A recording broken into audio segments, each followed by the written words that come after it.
Hello. One of my favorite Netflix series was Vikings. And the reason why I like Vikings out of all the, thousands, hundreds of series is because it was not just entertainment, but it was a history lesson within the confines of entertainment in the form of film.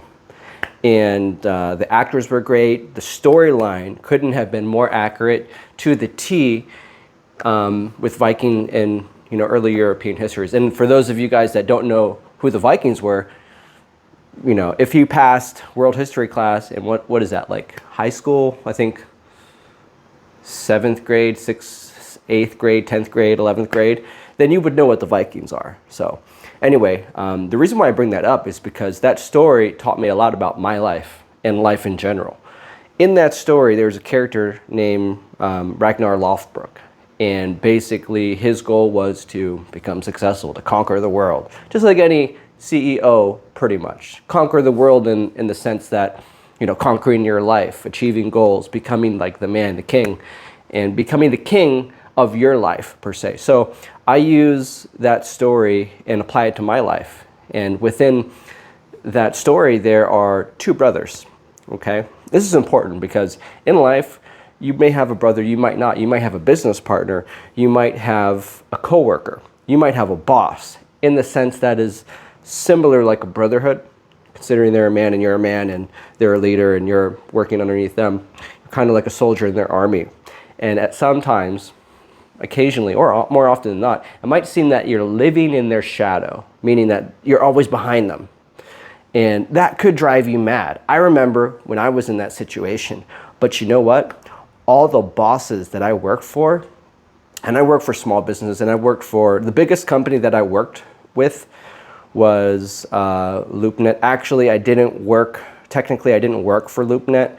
I got through the interview stage, and then I got through the onboarding and the, the probationary period. I didn't pass, and that was because it just wasn't meant for me. There was a whole class filled with like supermodel type girls, and I was the only guy. Being broke that I think I was like, I don't know how old I was, maybe like 19 years old. It was a sales position, LoopNet, selling commercial real estate, the biggest commercial real estate marketer in the world. I got that job, and I quit. It was a $60,000 a year position, with the salary and the compensation plan and everything. Actually more than that, maybe like 75,000. But I just couldn't do it. It was in San Francisco, the headquarters. And I remember Sam, he was the recruiter, and it just wasn't for me. I don't know why I brought that story up, but that was one of the bigger juggernaut companies that I worked for. I also worked for Google, subsidiary of Google, Adecco, and worked on the Google campus, but technically you're still working at the Google campus.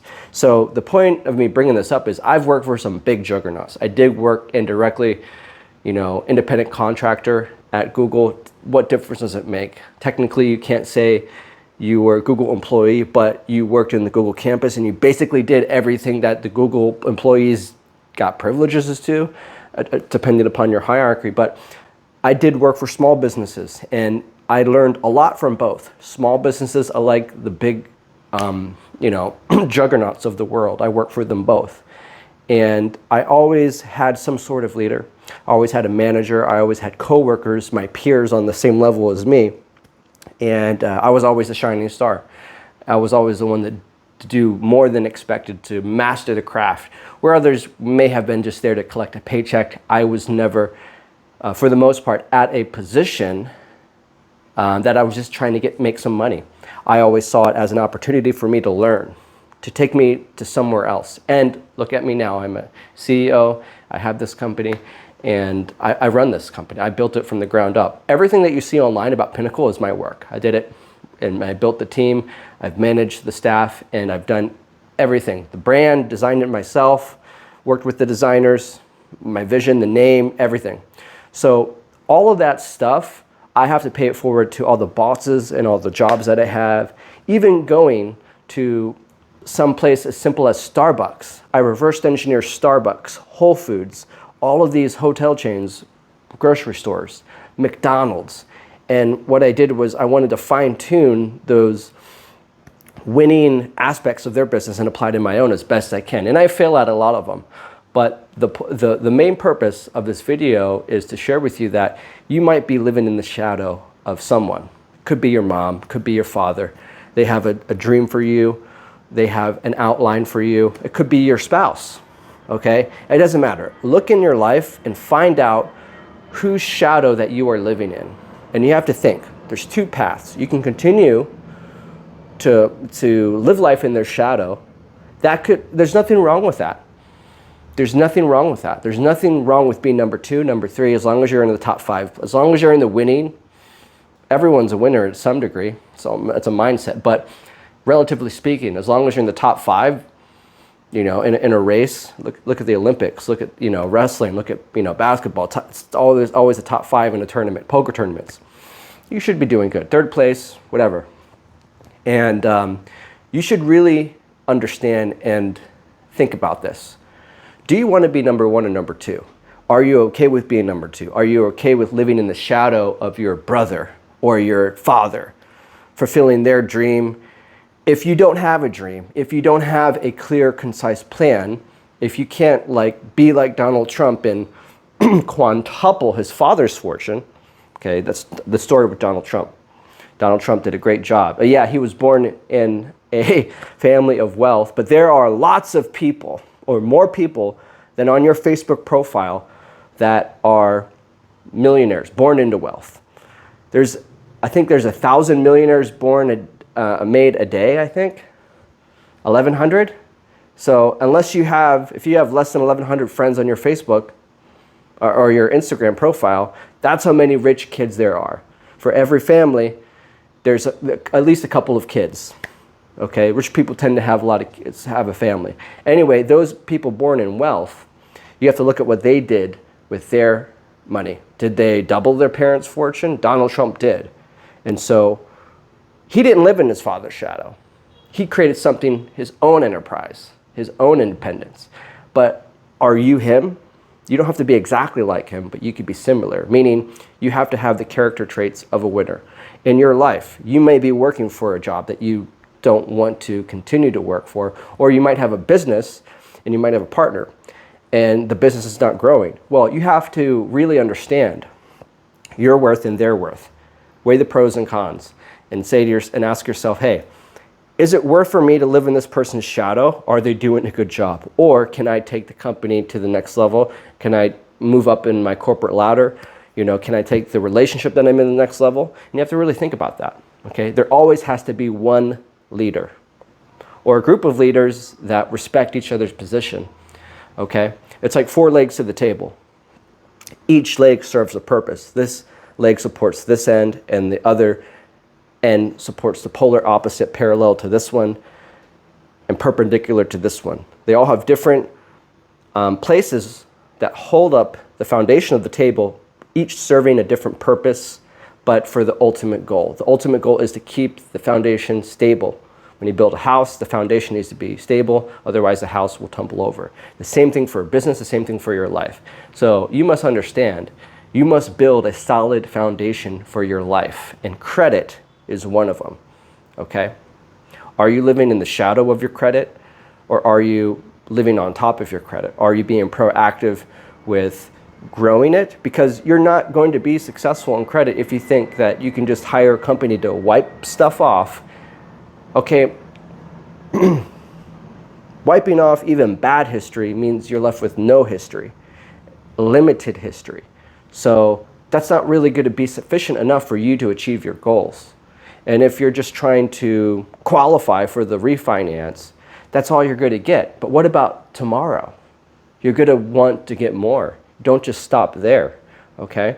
So if you want to grow in life, you have to understand where you're at and why you're there. And realize that if you're, like the story of Vikings, there's brother, Ragnar is the main character, Rollo is his younger brother, and his younger brother's always jealous of his older brother's success. But the decisions that Ragnar made led them to be successful. They first start out as regular common folk. Then they usurped the main leader of their tribe, and then they became the king of the whole Scandinavian area. And that took a lot of sacrifice. But it was the decisions of Ragnar and his support group. But his support group was loyal to his cause, which was the cause of them, their glory and their life and their success, prowess, because of his decisions. So you must identify that quickly in your life. Who is the leader? Who is doing the best in your life? Are your parents outshining you? Is your partner outshining you? Are they doing things in their life that is actually just better than your life? You have to be honest with yourself and leave jealousy out of it, okay?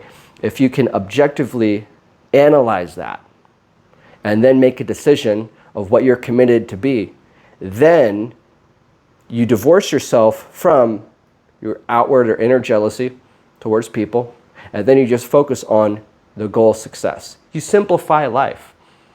Successful people become successful because they learn how to simplify the complexities of just human emotion, ego, daily tasks, duties, and all this other stuff that might seem crazy. But unless you're pulling yourself or pushing yourself in that direction, you have to understand who's pulling you in that direction. Because if it wasn't for them pulling you in the direction of success, where would you be? So you have to quickly identify that, extremely quick, because time's clicking, time's passing. New Year's or not, there's going to be another New Year's, there's going to be another New Year's. Hopefully, if, gratefully, if you live to the next New Year's and the next one after that, as many as you can possibly. But you're going to have to quickly identify the leaders in your life and understand that they're leaders for a reason, and you're a follower for a reason. It's nothing derogatory. It's just, it is what it is. You have to walk, you have to crawl before you can walk, you have to walk before you can run. Get your priorities in line. Learn from those people that you have access to. You may not like them. I've done boxing, and trainers are tough. In the training aspect of boxing and martial arts, I was first a martial artist, and then I did boxing, but it doesn't matter. There's always going to be a head coach, and he's going to drill you hard. If you're going to be good, if you're going to be successful in any competitive sport or even a combat sport, the leader's going to be really, really hard on you. And you might take it as a personal attack. But you have to understand, would you rather have your coach or your leader grilling you and conditioning you and attacking you to make you successful? Or would you rather have the enemy that doesn't care about you? Their purpose of attacking you is not to sharpen the steel and make you more sharp and make you better. But their job is to exploit you, steal your business, make you bankrupt, and put you into poverty and just destroy you. So you have to understand your friends from your enemies. And so in the story of Vikings, Roloff saw his brother as an enemy, and his older brother saw him as a brother. And his younger brother betrayed him and fucked him up. Almost killed the guy. Then they separated ways. Then he killed a couple of his other brothers, friends, brothers, close servants, whatever. Then later on, he came back to apologize to Ragnar. And Ragnar forgave him, brought him on board, and then they conquered more. And so that's not the end of the story. That's just a part of the story. If you want to learn more about that story, watch it on Netflix. So everything that I engage in has to benefit my life. And so I was on Netflix. And when I search for Netflix, I don't just discriminate against it and say, oh, Netflix is for losers, it's a waste of time, it's entertainment. Well, it could be. It could be. But actually, that series gave me a lot of insight. It was a history lesson. And history is important because if you want to be successful, you're going to have to study the conquerors of the past, the Romans, the Vikings, the Qing dynasty, the Mao dynasty, Napoleon, okay? George Washington, Thomas Jefferson, the founding fathers of the United States of America, the most powerful nation in the world with the strongest military and the most diversified culture and country there is. The country that we live in, America, is great. You see all these people coming from all around the world flocking to America because it's the greatest. And one great thing about being in America, an American citizen, is credit. Okay? The ability to have a report that says you are trustworthy. That's basically what it is. It's a report that says you did this and that and that. It's your track record. Okay?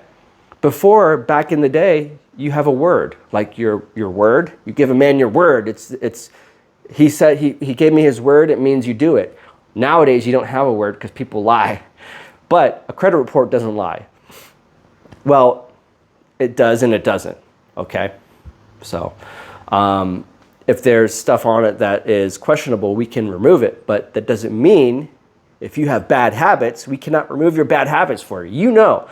Actually, a lot of my clients have made legitimate mistakes, but it's okay because the Fair Credit Reporting Act would be like, in layman's terms, all sins are forgiven as long as you repent.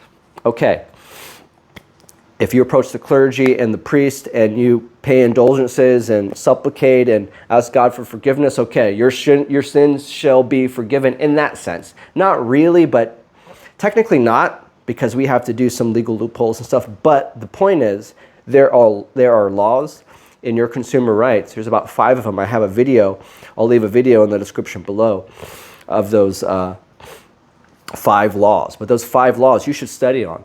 I don't expect you to become a master at them like I am, because I've been able to remove literally anything off a credit report, whether you legitimately had debt or not. Okay? Nothing that we do here, for the most part, is stating that any account that you defaulted on doesn't belong to you, unless legally we can. There's a myriad amount of laws, and they're there to basically help you clean this stuff off, because the system is flawed. How things are reported are not compliant, whether it's the negligence of those creditors, third party, or it is what it is. If it's reported in a fashion that you can legally remove it, so be it. It will help you. But what we cannot do, you can't do, we can and you can't. You have the choice to correct your financial habits. And that's exactly why we have a mentorship program where you work with me. The guy that you're looking at, the listening to on the camera, I'm going to help you. I'm going to tell you what you need to do. And if that's helpful for you, if you don't have a roadmap, or maybe you know what to do, but no one's pushing you to do it, well then, that's a situation of not being resourceful enough. You have the resources in front of you. Knowing what to do and doing what you know are 2 different things. And one of the disconnects of knowing what to do but not doing what you know is basically that extra influence. Because that moment where you had that impulse decision to buy a car, because we're all tempted.